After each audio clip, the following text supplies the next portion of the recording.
من كام يوم شفت حد على النت بينقع اللحمة في الكولا. في الأول افتكرت إن ده حاجة هزار أو فيك زي معظم الحاجات اللي على النت، بس لما قريت أكتر اتفاجئت لما لقيت إن دي حاجة منتشرة. وده فكرني بالترند اللي كان منتشر من فترة لما كل الناس كانت بتعصر كيوي على اللحمة عشان تخليها أطرى، وبعد كده ما بقاش حد بيعمل الموضوع ده خالص. أنا بصراحة عمري ما جربت الاتنين عشان كنت خايف يأثروا على طعم اللحمة، بس الموضوع زود فضولي إني مش بس أجربهم، إني كمان أجرب معظم الحاجات اللي بتستخدم في التندرايزنج، اللي هو إن احنا نخلي اللحمة تستوي كويس وتفضل طرية أو جوسي من جوه. الحاجات اللي قررت أجربها في المقارنة دي غير الكولا والكيوي هي الليمون والزبادي والطماطم، وهدف المقارنة كان إن أجاوب عن سؤال بسيط: أنهي حاجة فيهم هتخلي اللحمة أطرى وتخليها تندر وتستوي أحسن، وأنهي حاجة فيهم مش هتغير طعم اللحمة، واللي هيغيرها للأحسن ولا للأسوأ؟ الليمون هو أكتر حاجة أعتقد منتشرة في الوطن العربي بيتنقع فيها اللحمة، ده عشان الليمون فيه سيتريك أسيد. عشان ما استخدمش كلام علمي صعب، ده ببساطة بيسوي اللحمة شوية قبل ما تستوي وبيغير في طبيعة البروتين بتاع اللحمة عشان يخليها أطرى وتستوي أسرع. وكمان هجرب في الزبادي، والزبادي فيه لاكتيك أسيد وكمان أكتيف بكتيريا عشان تكسر البروتين اللي في اللحمة. وآخر حاجة هي أكتر حاجة أنا بحب أنقع فيها اللحمة خصوصا لو هشويها، وهي الطماطم. ودي زي الليمون فيها برضه سيتريك أسيد، بس كمان في رأيي بتدي طعم حلو للحمة شبه الطعم المصري اللي متعودين عليه. المختلف بس في الكيوي هو إن الكيوي غير الأسيد هو كمان في حاجة اسمها إنزيمز، ودي المفروض إنها تقدر تكسر البروتين أحسن من الأسيد وتخلي اللحمة مهرية أكتر. الكولا بقى هي عبارة عن كربون وسكر، فمش عارف ايه فايدتها، بس هنشوف. عادة انا ما عنديش مشكلة مع شوية سكر في الاكل الحادق، يعني انا مثلا بحب السويت اند ساور، بحب العسل جنب البريسكت، بحب الجبنة على المربى، لكن ده مش متفائل بيه. عشان اخلي المقارنه فير على قد ما اقدر عملت كذا حاجه. اول حاجه قطعت كل حتت اللحمه اللي هختبرها من قطعه لحمه واحده كبيره، لفتها كده عشان يبقى سهل عليا اقسمها، وقسمتها حتت سمكها قد بعض بالظبط حرفيا بالملي. وزي اي مقارنه علميه لازم يبقى فيه بنش مارك، وده عباره عن عينه سبتها زي ما هي، ما نقعتهاش في اي حاجه عشان اقارن بقيه الحاجات بيها، وسبت كل حاجه تتنقع نفس المده بالظبط، نص ساعه بس. بعد النص ساعه نشفت قطع اللحمه من الحاجات اللي نقعتها فيها كويس، وتبلتها بملح وفلفل اسود بس عشان ما كنتش عايز استخدم اي توابل ممكن تأثر على طعم اللحمة وتبوظ المقارنة. سويت كل القطع في زيت بس على نفس الطاسة وعلى نفس درجة الحرارة ولنفس المدة بالثانية على كل وش، وما كنتش باجي جنب الطاسة خالص غير بس عشان ازق الزيت تحت اللحمة لو بعد عنها. وبين تسوية كل قطعة والتانية كنت بغسل الطاسة واحط فيها زيت جديد.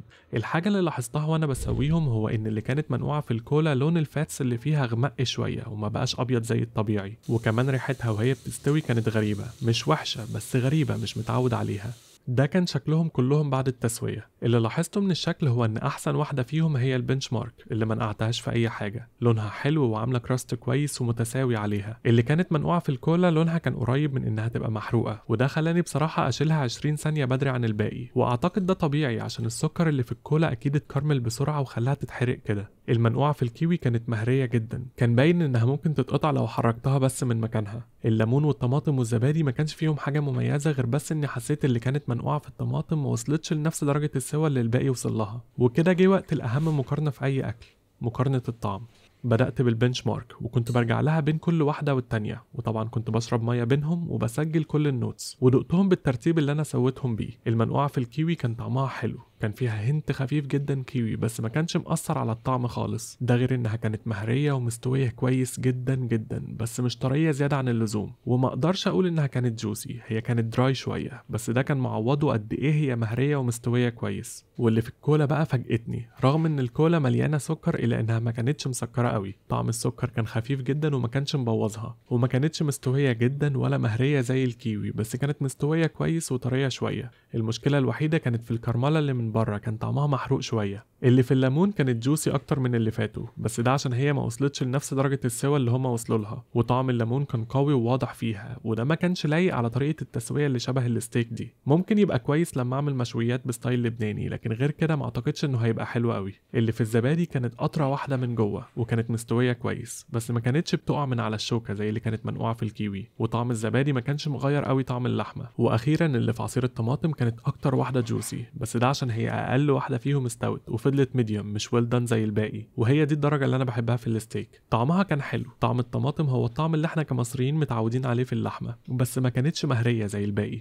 بعد كل التجارب دي الملخص هو ان رغم اني اتفاجئت باللي اتعملت في الكولا وما كانتش وحشة، بس ما اعتقدش اني هكررها تاني لانها ما كانتش احسن واحدة. لو هعمل بستايل الستيك وقطعية اللحمة طرية مش هنقعها في اي حاجة خالص، هسويها زي ما هي، بس لو قطعية ناشفة شوية هنقعها غالبا في طماطم لو عايزها ميديوم او رير، وفي كيوي لو عايزها ويل دون. لكن لو هشويها على الفحم او هعملها في الفرن او باي طريقة عايزها تستوي بسرعة وتبقى مهرية وبتدوب في البق ومستوية كويس، فغالبا هعملها فعلا بالكيوي. اعتقد ان الكيوي فعلا طلع يستاهل الهايب اللي كان معمول عليه. واللي بالليمون هعملها غالبا لما ابقى بعمل اكل شامي. بس انا عايز اعرف رايكم انتوا، ايه احسن حاجه تتنقع فيها اللحمه، ورايكم عموما في النوع ده من الفيديوهات، ولو عايزين نعمل اكتر منها.